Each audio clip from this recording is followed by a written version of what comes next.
I do actually think resilience can be taught, can be built, but it means doing things that are going to make you uncomfortable. So in business, we're going to have, whether it's economic, like world events that are going to impact us. Forget COVID. I mean, we now live, with wars and a lot of other things that are happening worldwide. That's going to impact, the way we're operating in business right now.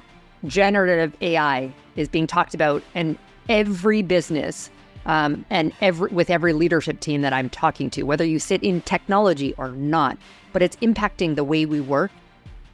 How do you get 10,000 people to take a step to the left?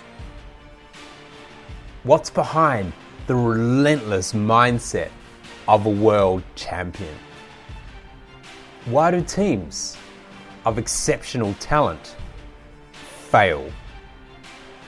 How do you manage the pressure to perform? These are just some of the curious questions we will attempt to answer as we bring you world leaders, curious minds, exceptional talent, successful CEOs, and incredible human beings who know how to inspire great leaders and are inspiring great leaders themselves. I'm Craig Johns, high performance leadership expert, international speaker, and CEO of Speakers Institute Corporate and World Sport Coach. This is the Inspiring Great Leaders podcast, where the ordinary don't belong. Welcome to the Inspiring Great Leaders podcast. Our guest today is a seasoned corporate executive, C-suite transformational expert, passionate diversity and inclusion leader, and the author of the recently released Influence Unleashed. Our guest's career has included senior executive and vice president roles at global Fortune 100 companies such as American Express, Accenture, and IBM. She has studied psychology at the University of Calgary and has completed education in financial management, mutual funds, and securities. Having a challenged childhood of abuse, sexual assault, and physical violence, she developed an unstoppable mindset of no excuses to becoming a chief operating officer of a large multinational and fast-paced organization by the age of 24. I have the privilege of hosting an unstoppable leader who has an unwavering determination, unyielding resilience, and undeniable confidence to excel and rise to the occasion. Known as the CEO Whisperer to some, she is passionate about helping people grow their personal brand and elevate their careers. Victoria Pelletier. Victoria, welcome to the show. Thank you for having me. Very happy to be here. Lovely. Now, you're living down in Miami right now, but I'm very curious, where did you grow up and what was the big dream when you were racing around the playgrounds with your friends? So I'm originally from Canada, very proud Canadian, lived in multiple cities across Canada, but the most home to me is Toronto. And I just keep getting further and further south, from Toronto to New York, where I've gone back and forth for work over the last 20 years. And now, yes, living in the lovely Miami Beach, so I no longer have to shovel any snow. And I have a very happy husband who comes from an even colder part of Canada, and so is happy to be here. And to the second question, Craig, I think I've subsequently followed my passion and what I found out I loved, because it wasn't what I thought I was going to do when I played on playgrounds. And I did actually know from a very young age what I thought I wanted to be, which was a lawyer. And I jokingly say, and this will give away my age as I say it, that I spent so much time watching LA Law with my mother, which was I don't know if you got it over in your end of the world, but certainly in North America, this drama or TV series about a bunch of lawyers. And so I thought I was going to go to law school. Took psychology because I thought it would help me understand those I might be working with before I went to law school. And then I fell into the corporate world, loved it, got promoted into leadership quickly, and that's where I've stayed ever since. And so during your childhood formative years, was there specific role models, in either family or, was it teachers? Was it other people that really helped guide you into kind of getting into the business world? No, probably the opposite, actually. And interesting. My mom told me, and so I'm adopted. I was born to part of the trauma I went through was being born to a drug addicted teenage mother who was very abusive to me. So I was in and out of the child welfare system, but fortunate to be adopted by, loving parents. However, very much so on the lower socioeconomic position. My dad was a janitor and my mom a secretary. And so my mom said to me when I was, I think around the time I was 11 and, declaring I wanted to be a lawyer, she said, Tori, you need to do better than us. And she meant that as a way to push me from an educational standpoint, which she didn't really need to, but very much so from a vocational standpoint. And she didn't need to say that to me because I think I, was determined I was going to be better than either the biology or the circumstance. And so for me, there was aspirations to be better than. And so my role models were what I saw in the news, what I saw on television. And I viewed success in a very different way as a teenager and into my 20s than that's later evolved to in my 30s and now getting into my late 40s. And that at the time was, again, I thought I was going to be a lawyer, but once I got into the corporate world, my version of success changed to growing up the hierarchy that comes with greater income, that therefore the ability to have more wealth and material possessions. I used to see, and it's because I didn't come, with any of that. I started working at age 11, got promoted to my first leadership role at 14 as the assistant manager for the shoe store I worked at. I just learned hard work and ethics, maybe from some of the people that were around me. But that was the one thing that was very much in my control, was how I performed, how I showed up. And that was what I think actually really propelled me, was proving to everyone, even though I don't know that anyone challenged me on it, but in my head that I was going to be better than where I came from. Yeah, no, really interesting, because when we see people that go through adversity at a very, very young age, we see many who fall in the space of it kind of holding them back. They put a barrier around them. Some may even go into a victim type place. But then we find these others who really find a drive from it and are able to really push forward. It's something quite monumental. I know, dealing with athletes, coaching many athletes over the year, if I look at it from a sport perspective, those who had the easy life, were naturally gifted, weren't always the ones you wanted to coach, because they hadn't been through something that was deep down inside of them that fueled the fire in their belly. And you always wanted to look for someone that either had talent or didn't quite, was close, but was having to work hard, that had this fire in their belly that they were so determined and had a drive for. So it's really interesting to see what happened to human beings when you have like a huge adversity like that. For you, what do you feel like, what fueled you to really want to be successful?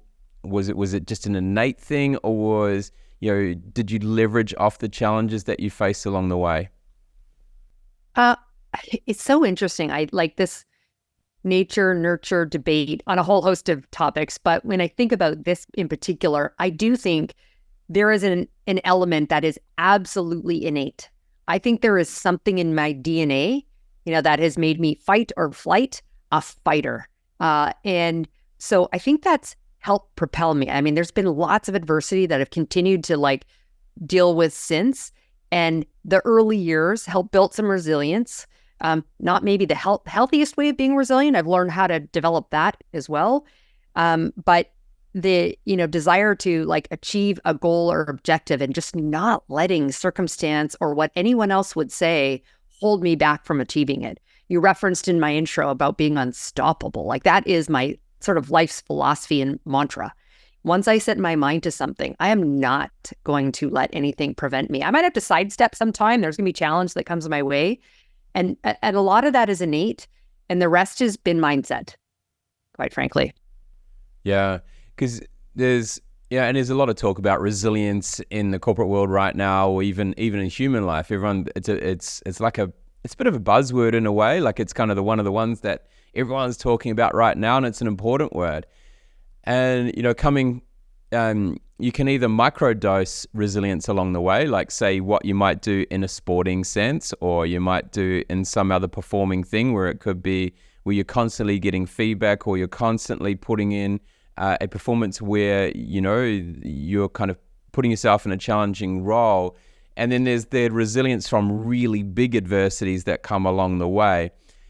But I'm really curious from you, what have you seen works well in a corporate world to improve people's resilience without having to go through a COVID?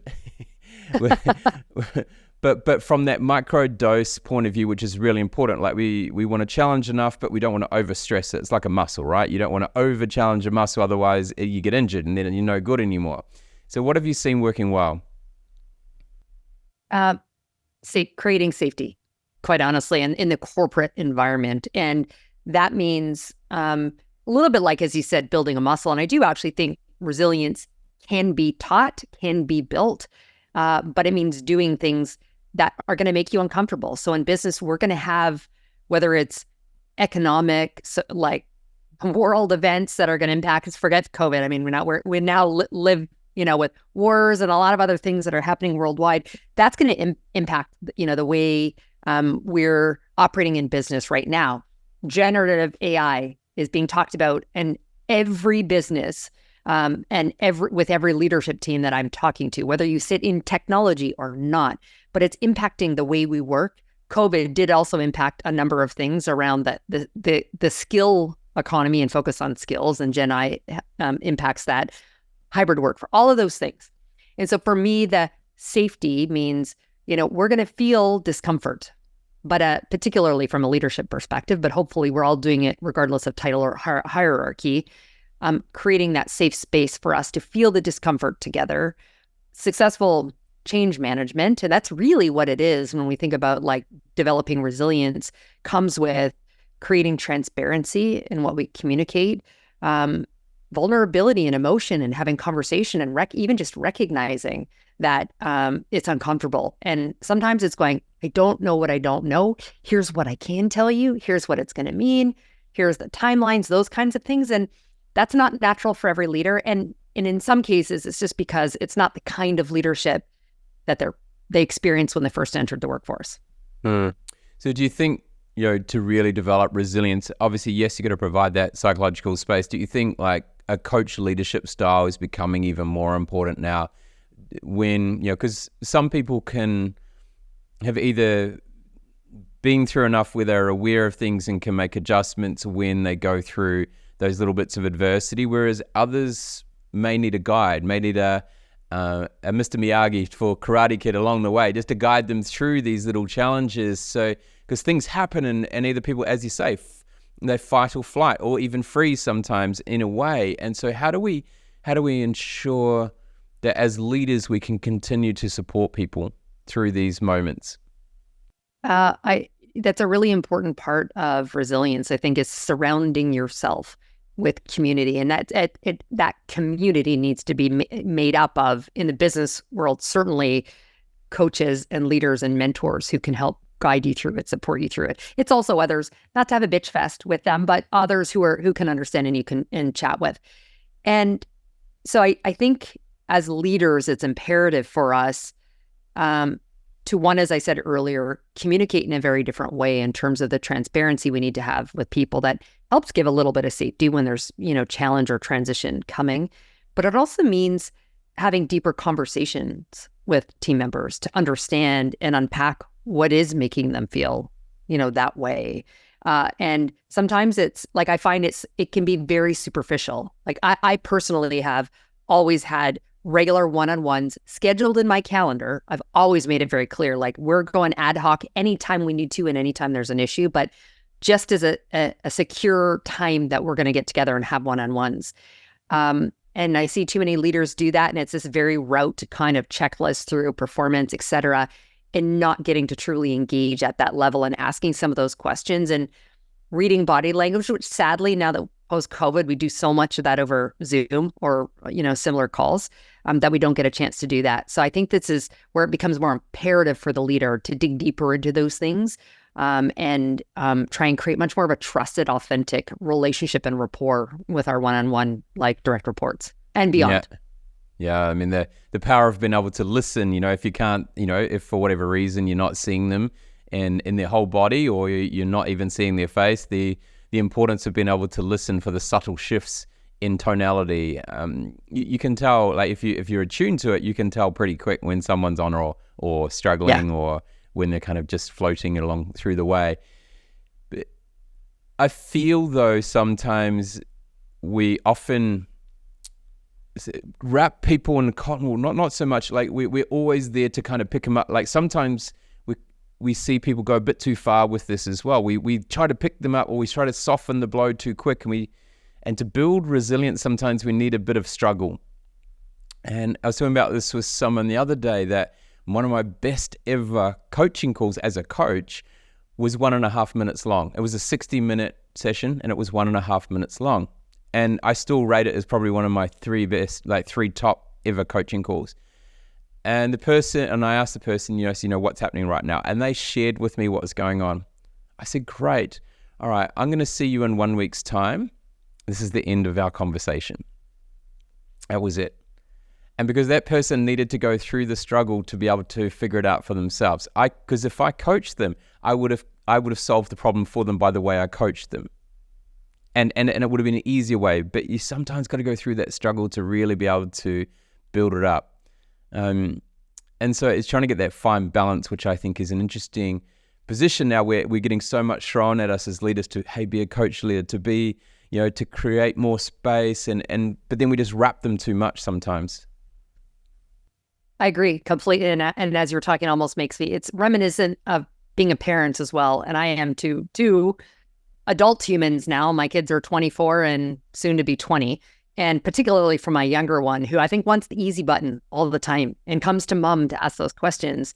And sometimes, much like you need to let them kind of sit in that, figure it out for themselves, experience a little bit of the pain so that they can work through it. And so I experience that as a mother, and I treat in that way. I think of that and my role in terms of helping the people that I support in that way as well. And so I agree with you completely, Craig. I think we need to create safe space. We need to do some coaching, but then at some point you do need to let people work through some of that themselves and be very self-reflective, and then try and figure out how do they start to model the thoughts, language, action, behavior that will move them forward. Yeah, very, very good.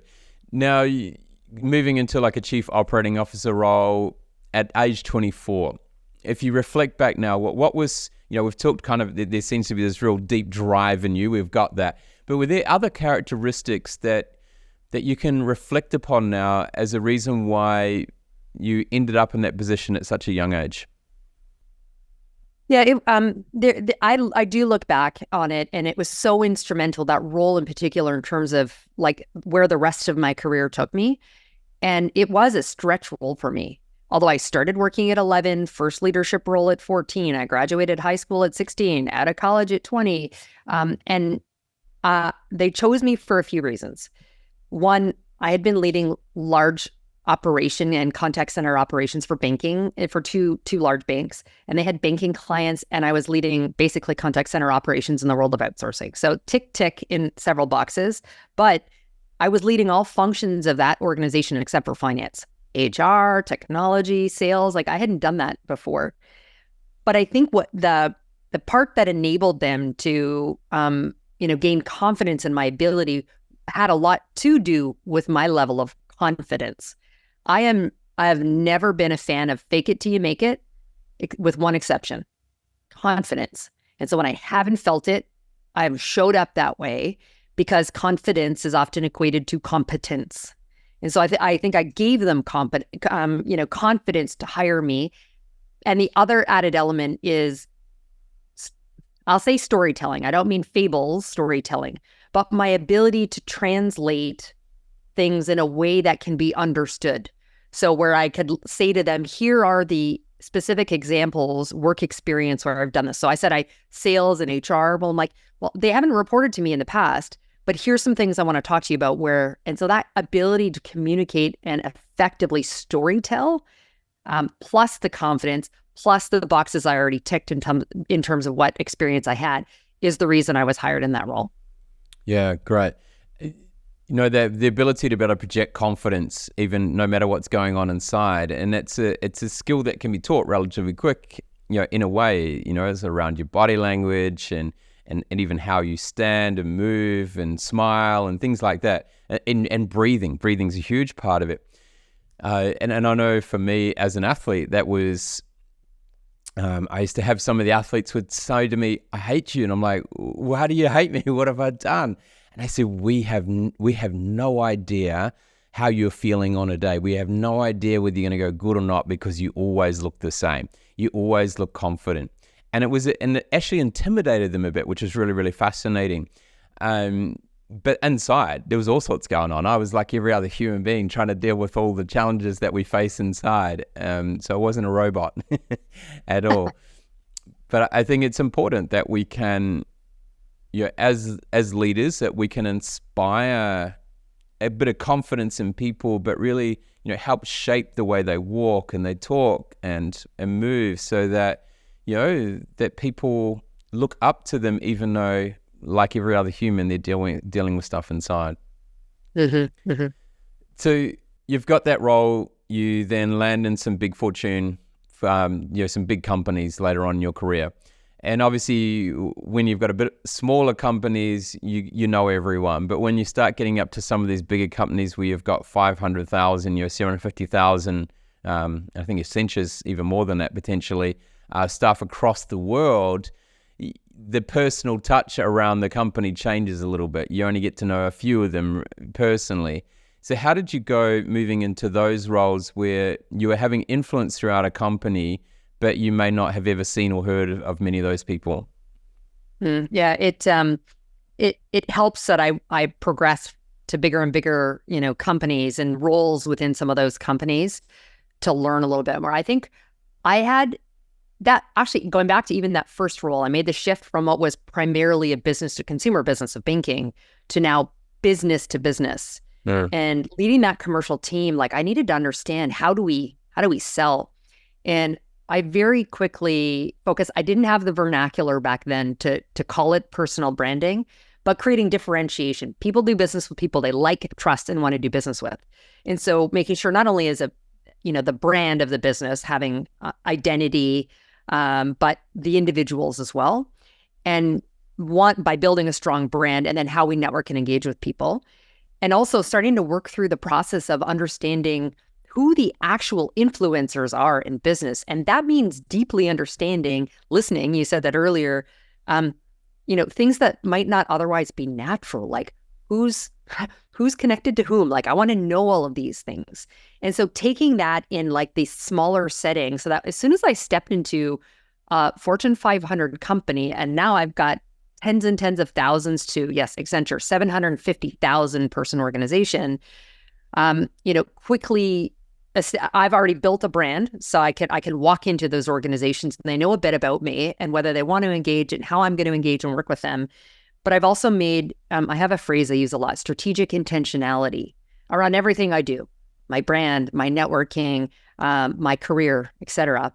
But I would become very strategically intentional around who I was going to connect with in those businesses, both at the client side as well as internally within those organizations, and trying to build a relationship from a place of generosity and not greed. Yes, I might want something from you. I might want to do business. I might want to be hired by you or hire someone. But I actually want to start to build a really trusted relationship, and the rest will follow later. So I've taken that with me, and that's helped me navigate across these organizations very successfully. And having been a part of so many mergers and acquisitions, and then working through the actual integration of that has also been really key for me. Yeah. When we think about now, there's all the talent, like people talk about talent shortages and different roles around the world, etc. It's becoming even more important for people to have a really powerful personal brand, not only who they are day to day, but also online, and their digital presence matters. The first thing we do when we hear of someone's name or read someone's name or someone reaches out to us, what do? We quickly search them, and in most cases, we're looking on LinkedIn.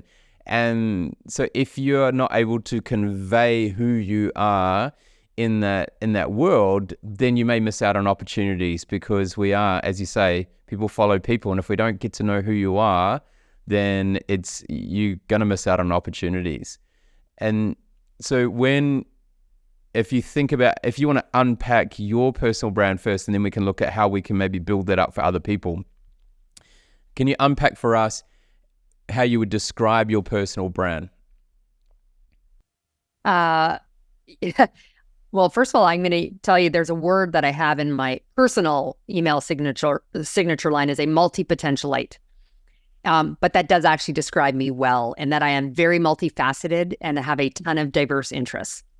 And so, for me, I am a corporate executive, and I'm a speaker and an author and engaged in like social justice activities.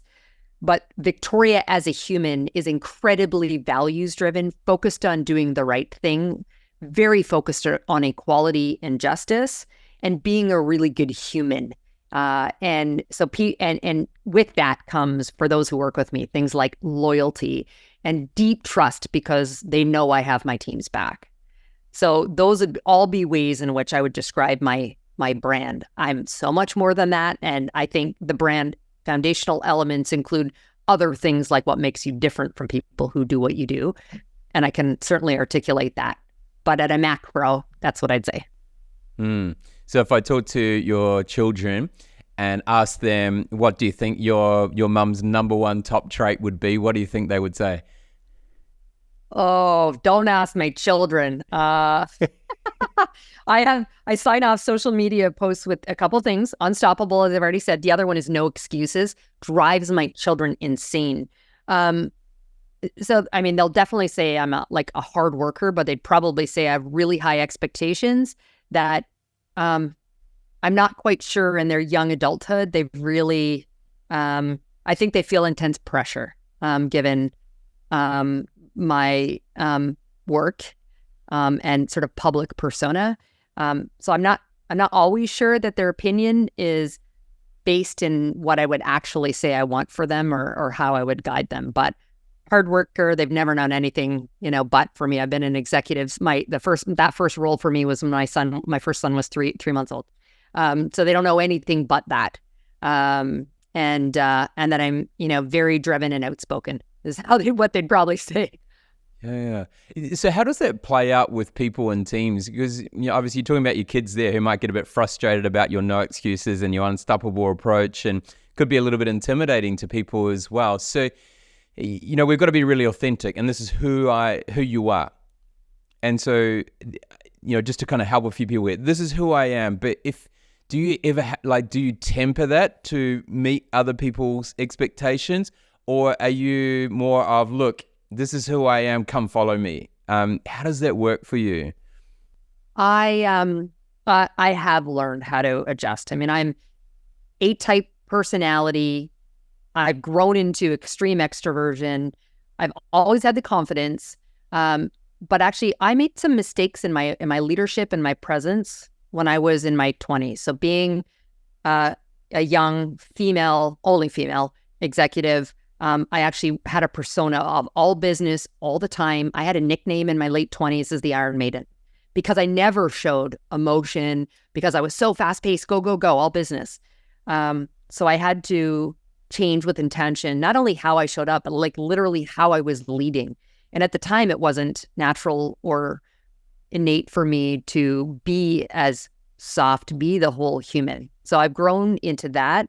And with that, my own shift in leadership has become a greater awareness of my need to slow down for others at some point. Yeah. And even change my tone of voice, because I know I have been told I'm intimidating, and I don't think I am, but I'm aware that that's perception, and perception is reality. So I do bring that down as I need to for the audience or the specific, individual or situation. Yeah. Okay. So when you've got really, how would I explain them? And trying to think of a good term here. So when you're unstoppable, when you're talking about no excuses and you're putting that out, say in a digital presence, right? So now I'm thinking digital presence, we're putting those out there, and it could be a bit intimidating for some people where it's no excuses. Yeah, I even had a group the other day where literally we were giving feedback to them, and I said, there's only two words to respond to feedback, and that is thank you. And they found it really difficult because they wanted to give excuses. They wanted to trying to explain why they did something. And I'm like, I just want you to sit and reflect on what you're doing. And so sometimes, when you are someone that moves forward, is determined, is driven, it can be, as you say, intimidating, maybe one of those words. But for you, I'm sure you're trying to help people that may not be as driven to become that may have always kind of found the easy way around something rather than standing up to the challenges. So how do you position yourself in a way where you're going, okay, this is where we need to get to, which will attract like-minded people in a way, but be able to attract those that want to feel like they can actually approach you, that you're not untouchable in a way? How do you bring that to life? Yeah, I in the work context. So when I'm very clear with how success is measured, first of all, and that's in the role that you're in today.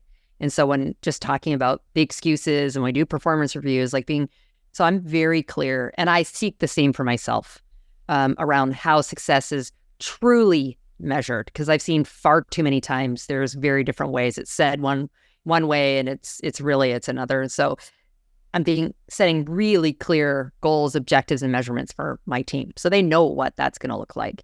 But then I also have deep conversations with people to understand their own intrinsic motivations, understanding their career goal and aspirations, and trying to be that coach that will help guide them there. However, at some point, there's a switch that will flip. I'm always radically candid, to borrow from Kim Scott, right now, being, direct and open with feedback, but doing it from a place of care and compassion. Mm-hmm. But I'm one who, I don't shy away from those conversations.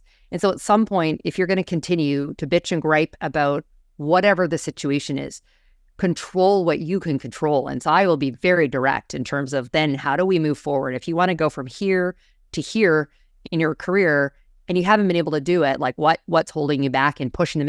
In many cases, it's themselves. And so I bring, I think, a balance of that when I see it's necessary. And not all like it. And even while I do a little bit of executive coaching, you have to really kind of be referred into me. I don't have tons of capacity for that. But I'm really clear with, if you're going to work with me up front, just understand my style to help move you forward. And many people agree to it. I've only ever had one person say after 2 months, go, no. And it was after one of these really tough conversations. Yeah. Okay, cool. Now, when people are looking at their, personal branding, talk a little bit more about why this has become a passion for you and what it encapsulates in regards to what we need to look at as human beings or as leaders to really move ourselves forward. So you said, personal brand has come to the forefront very much so in this digital age, and even COVID amplified it even more so. And there's been this focus on, and I don't totally want to compare the two, but the influencers out there. And so when I talk about this, I'm not talking about the TikTok and Instagram influencers and the way we most people generally kind of think about it. But for me, it's, I've been in the business of leading commercial teams, and my success is often measured on growth of business. So making sure sales and those that are leading clients are doing so effectively and growing our business. And ultimately, and I said it earlier, people do business with people they like and they trust. And so my focus has been on selling from a place of relationship and delivering value, not walking around with a toolkit of just solutions we're selling. I hate that. And actually, some of the companies I worked for over the last number of years, that's what they push out to everyone. And I'm like, this is a relationship business. And to build a hook to even initiate a relationship with someone, there's some connection, not just because we're in the same industry but it's because we have shared interests, passions, or values. And then they're going to choose you to do something with them because you're differentiated. So so I've been doing it for 24 years now. When I stepped into that first exec role in leading commercial teams without knowing exactly, without the vernacular why I was doing it. And it's evolved very much so. And to the second part of the question, people stop at the first foundational element of personal brand, and that's your subject matter expertise in what you do. And that's incredibly important for sure. what did you go to school for? What's the function you work in, the industry you've got expertise, whatever. Get very clear on articulating that. And with humility, the successes that you've driven there. But then it's about who you are as a human being, passions, interests, values. That's the connection. So for me, as a good Canadian girl, was a hockey mom for many years, the toughest client I had to try and get in front of, what ultimately brought us together was that we were hockey moms. And that's a simple thing. You, triathlete, I did it for a number of years. My athleticism, I play hockey, I play a bunch of other sports, things like that. And then the next thing is, what makes you different from others? You're that unique value proposition. So for me, radical candor is one of those. You mentioned one of my nicknames as CEO whisperer. That's because, yes, I've held C-suite roles, but because I tell C-suites what they need to hear, not what they want to hear. And so I become trusted. But that's a differentiator for me. It's connected to who I am and my values as well. And then the last part around brand foundationally is legacy and impact. What do you want to be known for? And so for me, when I die, they're not going to say in my eulogy, I certainly don't want them to, how many mergers and acquisitions I've been a part of, the sales and revenue and profit that I've driven for the companies I've worked for. It's going to be about who I was as a leader, about making the workplaces, communities, and the world a better place than when I left it, than when I came into it. Focus on things like diversity and inclusion, social justice, and bringing my whole authentic self everywhere I went. So those are the 4 pieces, I think, to building a strong brand. And subsequently, the network comes out of that, and long-term, hopefully, relationships. Yeah, good. I love that. I love that power of the relationship. So often we find ourselves in transactional mode. Yeah, I've got this, you give me that. Versus, building that connection. Where are the commonalities? Being able to connect on a human level, which I think is really, really, really powerful. When people are inside an organization, sometimes they don't want to stand out. And I think people have a bit of they're like, look, it's a little bit different in America. Say here in Australia or even New Zealand where I grew up, we have what we call tall poppy. I'm not sure if you've heard that, tall poppy syndrome. Oh, yeah. So it's that if you stand out, then people are going to cut you down because they just want to keep harmony in a way. And it's like, no, like if someone doesn't share what they're good at, who's actually going to know in a way, and how are you going to move forward? So I see both, some great aspects of of the humility of it, of why it happens, but also I think it holds people back a lot because they tend to shy away from standing up, which is what we need in such a noisy and all the noise that we have around the world right now. So when people are looking at something to stand out, do you want to go a little bit deeper around what that actually looks like? What can they do? How do they approach this? You talk about being the CEO whisperer and etc.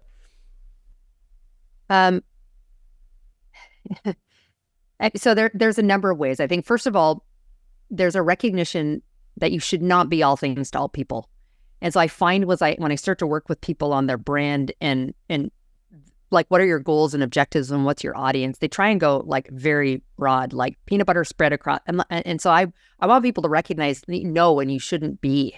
There's an audience that is appropriate for you based upon the goal or objective. And so this is when I'm working with people on brand. I'm actually working with a woman right now who's just started working with me, and I'm trying to ask her a goal or objective. And I think for her, it's to drive sales to the company she's working for. And I'm like, but you're more than the company you work for.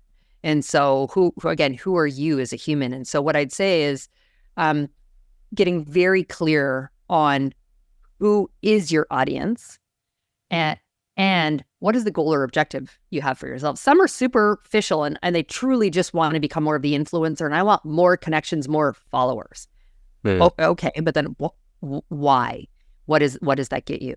If it's to be known as a thought leader and be able to be called to speak on stages, well, then there's a way in which we're going to demonstrate that and show up online. And a lot of that's going to have to do with demonstrating thought leadership and content that gets produced.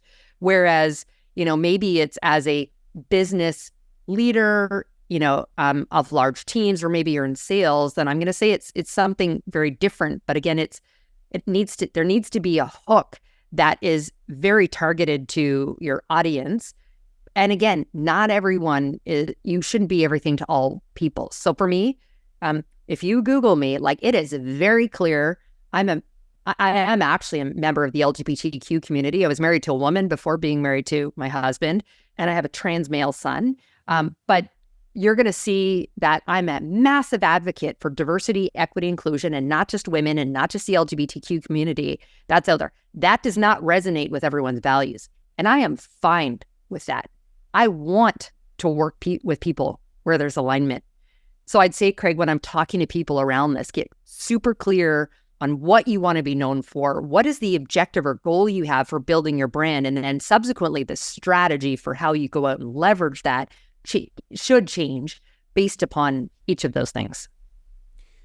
And will that, over a period of someone's career or lifetime, that's going to change a little bit too, who you are at a certain point. For me, I was an athlete and I was from a coach perspective. And in those situations, I was known as the wild man of triathlon in Asia because I had this huge big afro when I raced. And so different things along the way, but that's going to shift and we need to be aware of that too. Would that be right? Oh, 100%. You're going to pivot and change over time because we mature, or because our goals and objectives change, but I will encourage everyone. So my 24-year-old son, the older of the two, who's, come out of college, I said to him, buddy, you need to get a LinkedIn profile. You need to start building your brand. First of all, he's like, Mom, LinkedIn's only for old people. And I was like, dude, those old people are the ones that actually are going to give you a job. But I said, start building it now. Does he know what his legacy, what he wants to be known for and in his eulogy? Absolutely not. And what he wants today is going to evolve and change. So I think I'm going to tell people, lean into what it looks like now. Try to think about legacy and impact, but also be incredibly comfortable with pivoting and changing as you need to. I told you I was known as the Iron Maiden. I needed to make a very intentional and real change around how I was showing up. And thankfully, that was a little bit more before as much of the digital era. So there needed to be a need for me to pivot and start to show up and be very different, both in real life as well as how I showed up online. Yeah. Okay, good. With, talking about legacy, there's, I think a lot of people, they don't think about it until maybe they're later, or they don't even consider, what is their legacy. And, if we have a goal in mind or a focus, then we're able to really adapt something. Is there a certain point where we should be really starting to look at our legacy?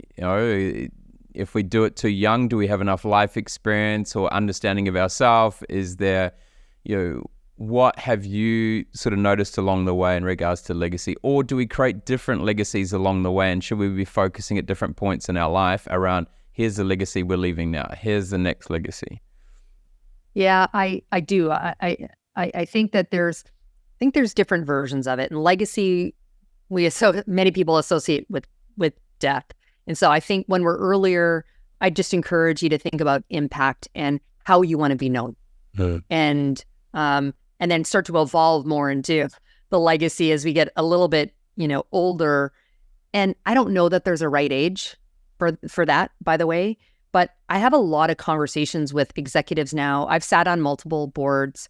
I'm looking for my first public company board myself. But as I'm talking to others around what that process is look like, getting onto private or even not-for-profit, many people want to have what's called a portfolio career at the end of their career, right? Where you're doing board work. Maybe it's a little bit of coaching, maybe a little bit of consulting. If you're a speaker, maybe it's that. And you earn some income that way.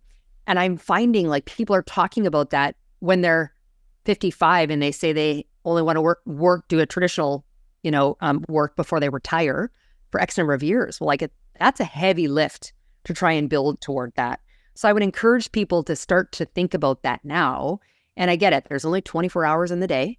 But there's your 9 to 5 and then there's your 5 to 9. So I do think that, before you go to bed, whatever, there's time to work on some of those things. So I'm going to encourage people to be thinking about that at sort of midpoint in their career, middle age, whatever that means for people as they think about legacy, thinking about what comes next for them and to start to be building on that now versus then attempting to build brand and awareness around you with 2 years left before you retire. Okay. Is it maybe more effective to look at it rather than what do you want to be known for versus how can you help other people, or how can you serve other people? Maybe look at it from that perspective and go, because I think sometimes if we force around what we want to be known for, it starts to become about us versus around what impact are we actually creating. So does there need to be a question first? Does there need to be a bit of a what are we trying to solve here in regards to what we're going to leave behind, or how we are supporting humanity, or whatever it may be? There absolutely does, and it will look very different for other people. For some, it's going to be, I want to develop this biotech, whatever. Like, I'm going to help humanity that way. For you and I as like coaches and leaders, it's. I don't want to speak on your behalf, but it's something more along that lines in terms of how we're helping people. There's some that I've met who all they care about is accumulating wealth. And they would love to be. I happen to have a former president here in the U.S. who might be a little bit aligned with those kinds of things and how they're known. And so I do think it's very different. So I agree with you. I think there's some questions to ask around impact, and it will look very different for everyone. But I think it's essential to ask that question. Yeah, and it's very much tied in with purpose. So we hear a lot of people, what's your purpose? Like for me, I think I've been very clear from when I was 11 years old, where I had the question, why aren't people healthier, happier, and hungrier for success? Now, that question still sits with me. There might be one other bigger question that might sit with there now, which is, what does it mean to be human? It's a bigger question that sits there, but I think the first one's a little bit easier to build stuff around versus what does it mean to be human? But that has meant along the way I've left potentially different legacies along the way, whether I was working in sport, whether I was in different parts of the world, but it's all aligned to something around my purpose. And so is it important for people to understand their purpose to be able to create that legacy? Absolutely. And not just for legacy, but for, use the word happy. But I do think, for finding your joy in what it is you do, it should be deeply connected to purpose. And so, and I think back to Simon Sinek's Spiral talk, where he said, people don't buy what you do, they buy why you do it. And it's so true. I don't know how old that is now, 10, 12, 15 years. I don't know, since, I remember first seeing 15, it. 15 years. But it's true. And so I think you absolutely need it when you think about like the impact and legacy. But I just actually think it's great to know that today. I've made decisions that I don't do things that don't bring me personal joy or value. And most of those are connected to purpose. And so I'd encourage everyone to figure out what that means for them. And there's a really good example of what you're known for. You think about the ability, like with Simon Sinek, what he talked about wasn't new. He just packaged it in a way that people could clearly see. I mean, that is one of the best examples in the world of all you need to do is see it once and you'll remember it and be able to repeat it for the rest of your life.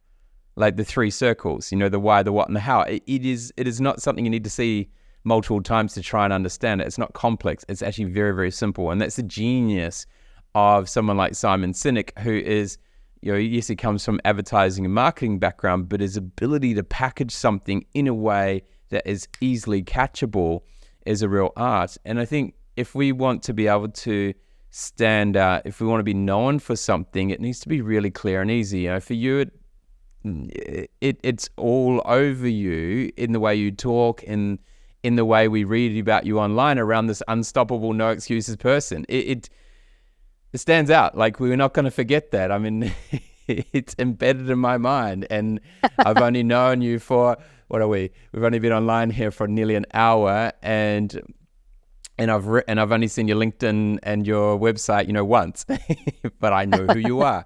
And I think that's important, because if we're going to build a connection with someone, it needs to be easy to be able to know who they are and what they do. And I think that's so important. So ability to get clarity.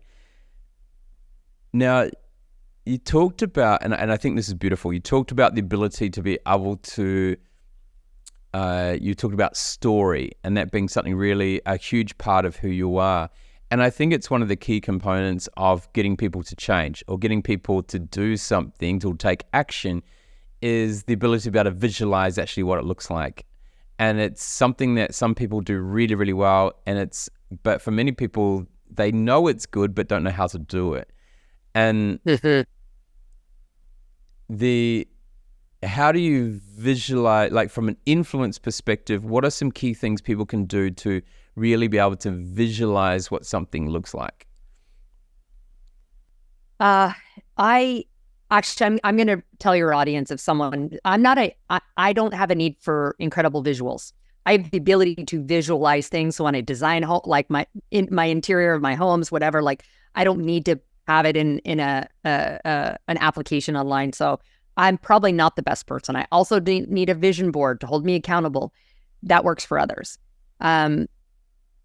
What I will, so on my own personal, so I have the ability to take complex problems, the way you just talked about Simon Sinek, just making it incredibly simple, being able to break those down in my mind to be able to logically, follow through. And then when I reconvey that back to team members, clients, marry simple way of things happening with a deep connection to what it means for them. And usually that's in a storytelling fashion, the sort of the story arc kind of thing. What I will leave your audience with someone who I think is exceptional at it, and he puts all of his content for free online, is actually a former colleague of mine from IBM. And he came from I think Disney and a bunch of other places. His name is Jeremy Connell Waite. And he's such a visual person. And so he's got all of this. He says he does it. It helps him as he storytells, but he'll show how to do that visually. And it's amazing. And he's awesome. Yeah, great. Some of the other areas that I know you really, really enjoy is around culture. And so there's one thing having your personal brand and how you stand out, but how do you, for you, what are some key components around building culture that allows everyone to feel seen, heard, and believed in? I believe culture is the outcome. Now, I see lots of companies putting the statement on the wall, but for me, culture is the outcome of everything. Yes, policies, practices, but it's language, it's actions and behavior, particularly of leaders and organizations.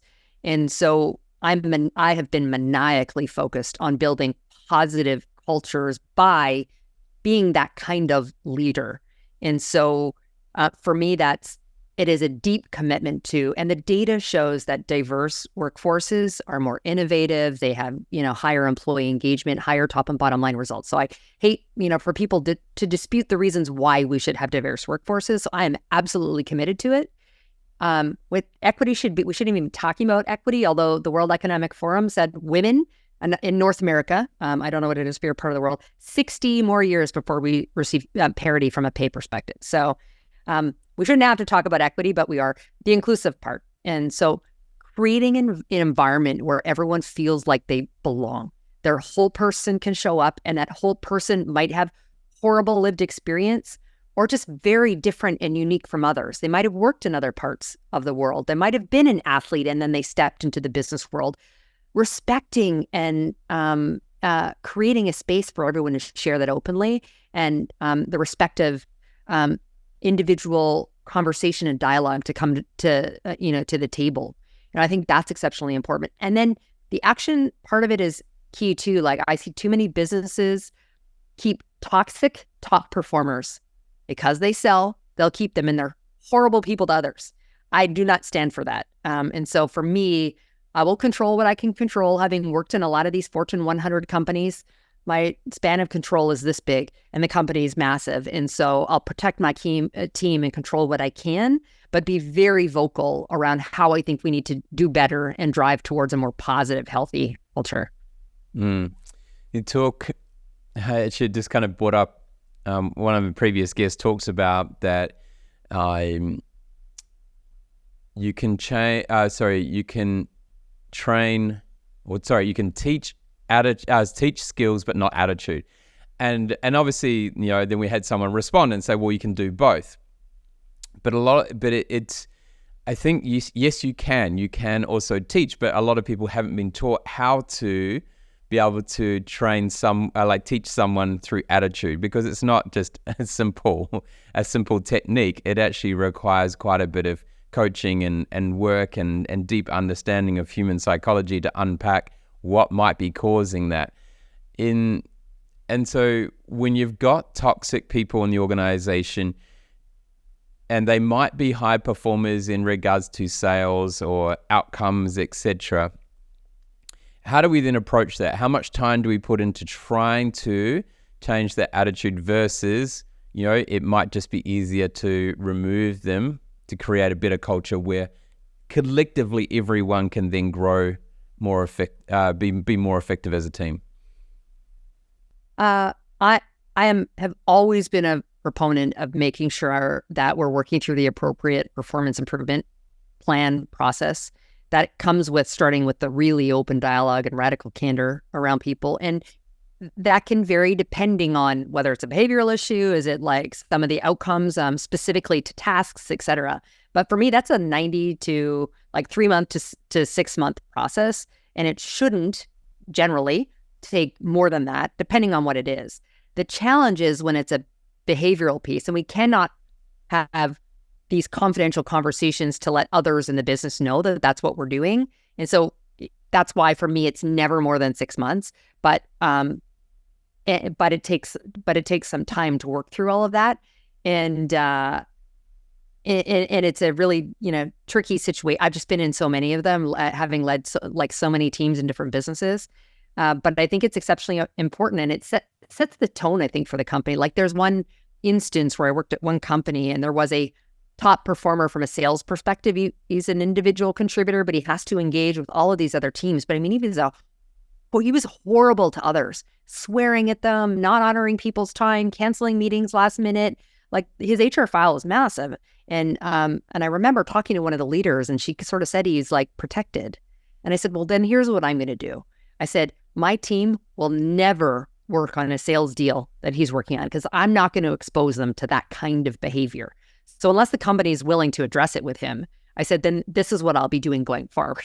And so, was that liked? I don't know, but my team was certainly appreciative of it. Yeah. Yeah. And it's like, in the end, we've got to enjoy our work. We're human beings. We need to make sure that, someone's behaviors or attitudes or actions are not affecting the performance of other people or the mental and physical health of people as well. And so that challenge, and it comes to probably my last kind of key area I want to touch on before we wrap up today, and that is around difficult conversations. And at the moment in the world I work in, it is the most requested program, like training and coaching that's required right now, is how to navigate difficult conversations. And so how, in your perspective, you talked about having those candid conversations, etc. But how do we approach those situations? How can people do it more effectively without ruining the relationship in a way? Yeah, it's tough. However, I think if you've built that foundational relationship based upon like trust and openness and transparency with them, that if and when there comes a time to need to have that difficult conversation, it's a heck of a lot easier. Yeah. And again, it's coming from a place where that individual is going to trust you. And I had one person I sense he was just so incredibly insecure. And he showed up in a way in which he needed to demonstrate and tell everyone on the team his hierarchy in our organization. I'm a partner was the executive, title at that company. And it's like, and so it was a newer relationship. I had hired him. But I think this was less than 6 months in, but I'd hope I'd built a bit of a relationship with him, but I knew it was sticky. So, I talked about my own experience as the Iron Maiden. And right, I said, here's how in my early leadership roles, here's how I showed up.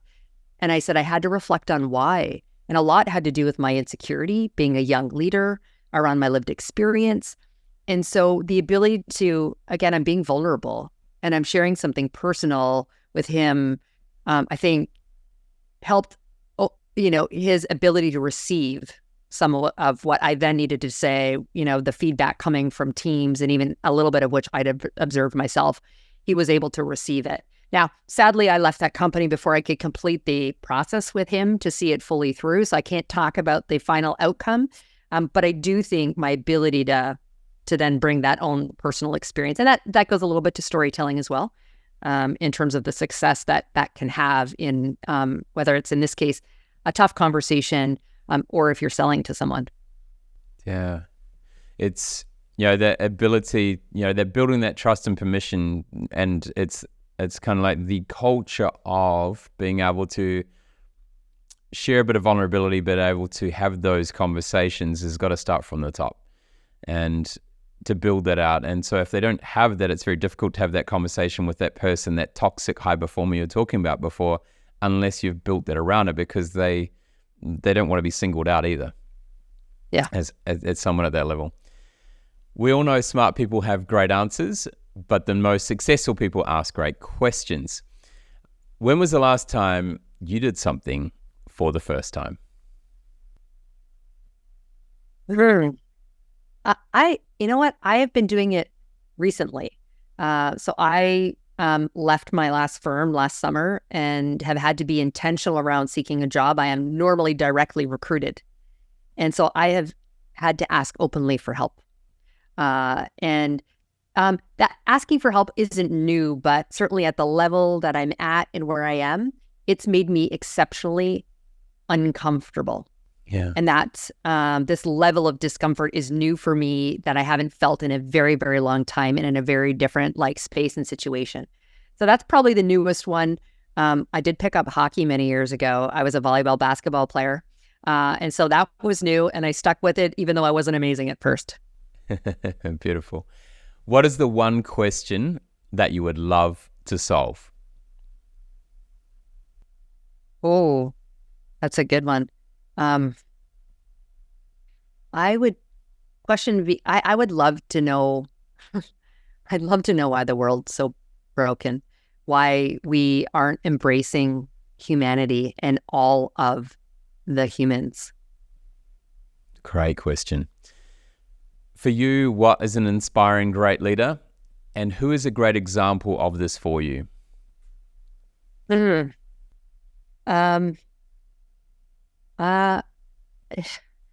have a few. One who passed recently is Ruth Bader Ginsburg. I just think she was a Supreme Court justice, one of the first women, in the U.S. Again, I'm a proud Canadian, although I have, lived in and out of the U.S. for many years. She was one, and the other were the Obamas, president and his former president and his wife. Just in terms of, I think, this great blend of leadership with humanity that I think is amazing, and love how they model that. Yeah. It's been a beautiful conversation, Victoria. Many people, I'm sure, would love to continue the conversation in a way as well. So how can people learn more about what you do, and what is the best way for people to connect with you? One Stop Shop is my website, which is victoria-pelletier.com. And if they want to link out on the other social platforms, they can do that direct from there. Excellent. Well, we'll pop those links in the show notes just to make it a little bit easier for everyone to find you. Victoria, it's been an absolute pleasure speaking with you today. You've had an incredible life so far and journey. And I love the way that your personal brand is extremely strong. Your ability to influence other people in a human way is very clear. And there's no dancing around. There's no abstractness to it. We know exactly who you are. And so I love what you're doing here around trying to really help people be able to identify who they are as from a personal brand, how to become more effective leaders, how to find, what drives them, and consider about what is it that you're going to be known for? What is that legacy you're going to leave on this planet? Is really, really profound. Thank you for sharing your insights and your experiences along the way and been able to give us a bit of an insight into your world and what has allowed you to become an inspiring great leader in the areas you've worked in. And I'm really, really looking forward to seeing what you do next and continue to do in the future, because you're definitely unstoppable with no excuses. So thank you very much for your time, Victoria. It's been an absolute pleasure. Thanks for having me. It's time for you to join the Inspiring Great Leaders movement by visiting craigjohns.com.au. Share this podcast on LinkedIn and be sure to hashtag Inspiring Great Leaders. We would love it if you could leave a review on Apple Podcasts or Spotify. Drop us a line with your feedback and questions and connect with us on the Craig Johns LinkedIn, Facebook and Instagram pages. Be sure to check out the next Inspiring Great Leaders podcast, where the ordinary don't belong.